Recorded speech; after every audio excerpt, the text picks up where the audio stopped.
আমরা ভারত সীমান্তবর্তী সাজেক নদীতে, এই নদী তার মানে বর্ডার করছে এপার সুপার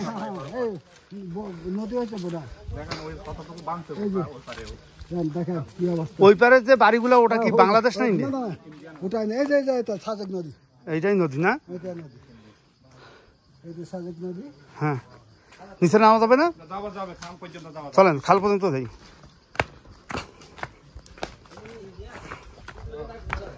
যাই হোক, আমরা একটা সাজেক নদীতে আসলাম। দেখেন পানি কি পরিমাণ উঠছিল, বোঝাই যাচ্ছে। হ্যাঁ, যাই হোক, ওপাশের যে বাড়িগুলো আমরা দেখতে পাচ্ছি ওটা হলো ইন্ডিয়ান বাড়িঘর। অর্থাৎ আমাদের পাহাড়ে এই নদী সীমানা ভাগ করছে সাজেক নদীকে। একদিকে হলো বাঘাইছড়ির মধ্যে পড়ছে সাজেক ইউনিয়ন, আর একদিকে হলো ওপাশে ইন্ডিয়া, এবং মাঝখানে দেখেন আর কিছু নাই। এবং আমরা তারপরও যতই কাদা হোক একটু যাইতে হবে। তো ক্ষতিগ্রস্ত আসলে রিভার লাইনটা ধরে কিভাবে হয় আমরা এটাই দেখতেছি। পানি কত দূর উঠছিল আপনারা বুঝতে পারতেছেন। পাহাড়ি নদীর পানি এত দূর ওঠা মানে, এই যে আমরা কাদা পাড়ায় যাচ্ছে এখনো, তার মানে পানিটা কত দূর উঠছিল একটা ওই পর্যন্ত, উপর পর্যন্ত। এবং এই সবাই আসতেছে, এবং এই যে পানিটা এত দূর পর্যন্ত উঠতো, এবং তাদের কি পরিমাণ এফেক্টেড হয়েছে আপনি দেখেন। বাড়িঘরগুলো ম্যাসাকার হয়ে গেছে, আসলে কিছু নাই আর। আপনারা বুঝতে পারতেছেন কিনা জানি না, দেখেন বাড়িঘরগুলো কিছু নাই। এই হলো সাজেক নদী, এই হলো সাজেক নদী। এটা ভারতের, বাংলাদেশ এবং ভারতের সীমান্ত। আপনি একটু বলেন তো, এই পাশে আমাদের, তার মানে ওই পাশের পাড়াগুলা এটা হলো ইন্ডিয়া, এই তো? ওরা ইন্ডিয়ান নাগরিক, ভারতের নাগরিক, আর আমরা এখন আছি বাংলাদেশের নাগরিক। আচ্ছা, পানি ওই পর্যন্ত উঠলে তো আমাদের এইরকম পার্বতী পাড়া, তার মানে এখানে তো বাড়ি ছিল, এগুলো সব ভেঙে গেছে, সব ভেঙে গেছে, নাই তো এখন বাড়ি। তার মানে এইভাবে এপার ওপার দুই পারে ক্ষতিগ্রস্ত হয়েছে, খালের লগে বিলীন হয়ে গেছে, খালের লগে এসব বিলীন হয়ে গেছে। বাংলাদেশে এরকম আছে নিচের গুলো, এই অবস্থা। তার মানে এইরকম আমাদের এই সাজেক রিভার লাইনে এরকম কতগুলো বাড়ি নাই হয়ে গেছে, এই যে শূন্য হয়ে গেছে বাড়ি। বোঝাই যাচ্ছে এখানে বাড়ি ছিল, তাই না? এটা বোঝা যাচ্ছে বাড়ি ছিল, এখানে বোঝা যাচ্ছে বাড়ি ছিল, এখানে বোঝা যাচ্ছিল বাড়ি ছিল। এইরকম রিভার লাইনে কতগুলো পাড়া হইতে পারে, এটা একটা ডেটা দেওয়া যায়? এরকম আপনার এই পার বাংলাদেশ আর ভারতের মধ্যে মনে হয় 42টি গ্রাম, সাজেক নদীতে 42টা গ্রাম গেছে, একদম মানে একেবারে নাই হয়ে গেছে। মানে এরকম উপরে গুলো আছে, নিচে গুলো, হ্যাঁ উপরে গুলো আছে এবং নিচের গুলো চলে গেছে, এভাবে সব চলে গেছে। আর তারা হচ্ছে এত অসহায়, তারা নোম্যান্স ল্যান্ডে থাকে তো, হ্যাঁ, মানে ভারতের বর্ডারের মধ্যেও পড়ে না, বাংলাদেশের সীমানার মধ্যেও পড়ে না। নোম্যান্স ল্যান্ডে থাকার কারণে না বাংলাদেশের সুবিধা পাচ্ছে, না ইন্ডিয়ার সুবিধা পাচ্ছে।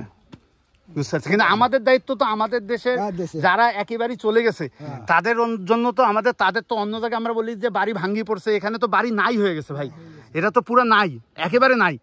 অর্থাৎ এই যে বাড়িগুলো ছিল এটা বোঝা যাচ্ছে, এই জায়গাগুলোতে বাড়িগুলো যে ছিল ভাই দেখেন এটা বোঝা যাচ্ছে, এবং এই যে বাড়িগুলো ছিল, এবং দেখেন এই যে উপরে অল্প কয়েকটা বাড়ি টিকেছে। এই একই অবস্থা আমাদের এপার এবং ওপার 42টা গ্রাম। এই সাজেক নদী, আপনারা সাজেক পর্যটনে আসেন, আপনারা মনে করতেছেন যে এখানে আবার কই আসলাম।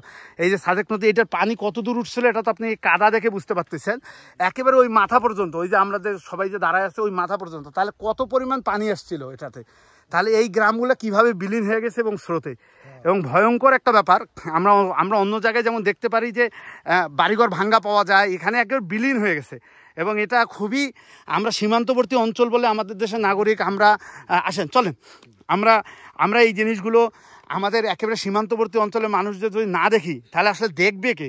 এইটাই হলো কথা। আমরা এইটাই জানাইতে চাই আপনাদের, এই অঞ্চলগুলোতে ক্ষতিগ্রস্তের মাত্রাটা ব্যাপক আকারে। এইদিকে কেউ কি ত্রাণ নিয়ে আসছে এখন পর্যন্ত? কেউ আসে নাই, আমরাই শুধু আসছি, আর কেউই আসে নাই। গত চৈত্র মাসে যে ফেলাটা হয়ে গেছে, হ্যাঁ এই সময় এরকম হয়ে গেছে, কেউ এক মুঠো ছাগল দেয় না, দুইবার বন্যা হয়ে গেছে, বারবার দুইবার বন্যা হয়, 2-3 হলে 6বার হলে বন্যা, কিন্তু কোনো কেউ আসে নাই, কেউ আসেনি কখনো। আমি দেখলাম আমরা সাক্ষা প্রথম হওয়ার আগে 3বার, হ্যাঁ এখন বর্তমানে একটা, আপনারা আসে পড়ছেন, আর কেউ আসে নাই, কেউ আসে নাই। সব আপনারা আসে গেছেন ত্রাণ নিয়ে আমাদের সাজেকের লোকদেরকে দেখার জন্য আসে গেছেন, সহযোগিতা করার জন্য, এই আর কেউ আসে নাই। ঠিক আছে ভাই, অনেক ধন্যবাদ। আমরা চেষ্টা করবো এই জিনিসগুলো জানানোর চেষ্টা করব, এবং মানুষ যাতে আসে অন্তত এই জায়গাগুলোতে। আমাদের সীমান্তবর্তী অঞ্চলের মানুষের অবস্থা কতটা খারাপ এটা যেন দেখতে পারে। এই আর কি। তার মানে আপনার বাড়ি এখানে ছিল? জি, শক্তির আগে আমার বাড়ি ওখানে ছিল, এই বটগাছটা আমারও আছে। হ্যাঁ। এই কাঠটা নারিকেল গাছটা আমার আছে। এখনো বর্তমানে এই বাগানগুলো আমার দখলে আছে। হ্যাঁ। তো এখানে এই উদয়পুর বটতলা বিখ্যাত হয়েছে, এটা উদয়পুর বটতলা। তো বিয়াসাবরা এটা আপনার গাছ? আমার গাছ। আপনার বট গাছের নিচে আমরা, আপনার বটবৃক্ষের নিচে, আপনার বটবৃক্ষের নিচে আপনার সাথে একটা ছবি তুলতে চাই। আচ্ছা ঠিক আছে, অসুবিধা নেই।